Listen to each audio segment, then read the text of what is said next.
ముక్తి కోసం చేసిన సాహసం భక్తుడి ప్రాణాల మీదకు తెచ్చింది. చిత్తూరు జిల్లా శ్రీకాళహస్తీశ్వర సన్నిధిలో జరిగిన ద్రౌపది సమేత ధర్మరాజస్వామి ఆలయ వార్షిక బ్రహ్మోత్సవాల్లో అపశృతి జరిగింది.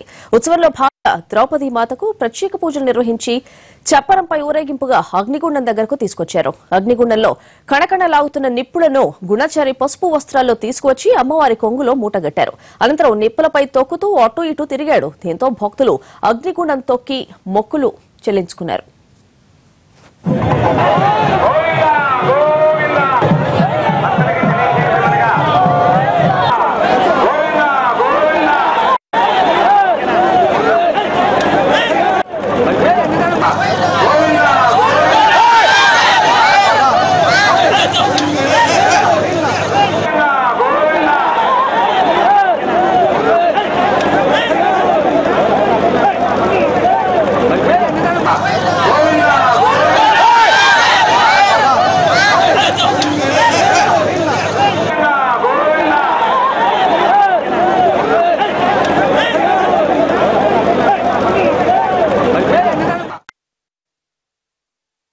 భక్తులు భారీగా తరలి రావడంతో తోపులాట జరిగింది.